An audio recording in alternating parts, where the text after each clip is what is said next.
Hello, the very few people who'll see this video. Today I'm going to show you how to start making vaporwave scenes in Blender.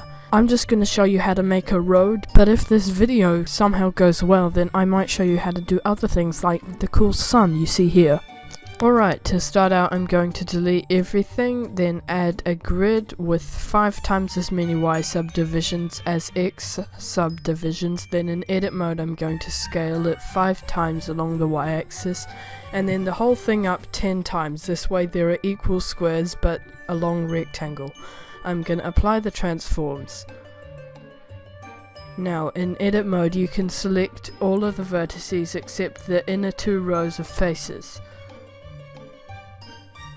I'll assign those to a new vertex group called displace, because that's what we're going to do with it. In object mode I can apply a displace modifier. I will create a new texture. I'll set it to clouds and scale that until I like it. So it'll need to be fairly big.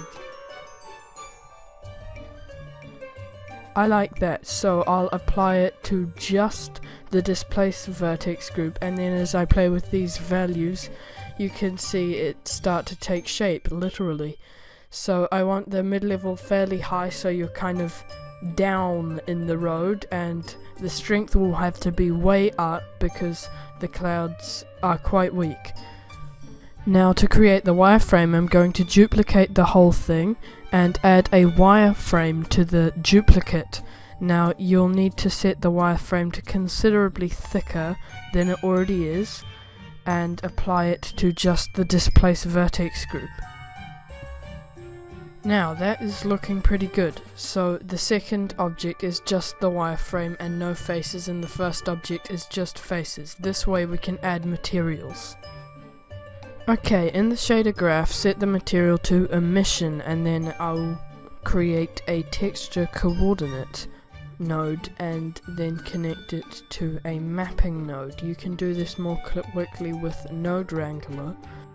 Then I'm going to add a color ramp after the mapping and connect it to the factor, connect that to the color of the emission, color to color, and the object should be the vector of the vector mapping.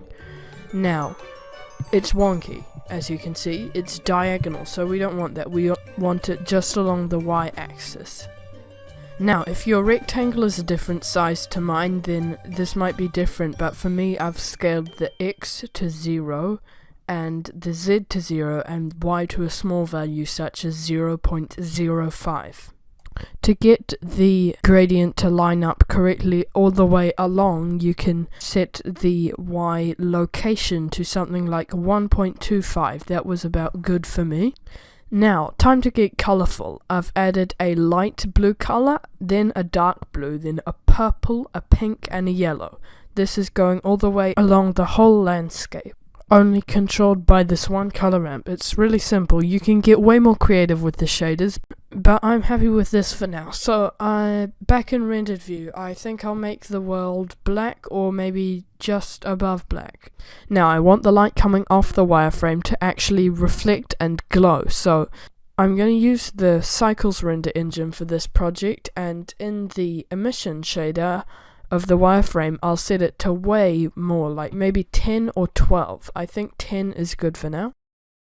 This is pretty bland, so I want to add some volumetric lighting to make this way better. So I'm going to add a cube, scale it to about the size of the whole rectangle. Now, a volumetric shader, you want to delete the surface node altogether, then add a principled volume.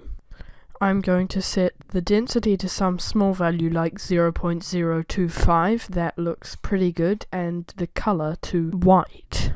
Now this is looking pretty good. You can render it out and it will look something like this. Now you can add a sun, stars, a car, whatever you want to make it more vaporwave. I'd really like it if you liked and subscribed.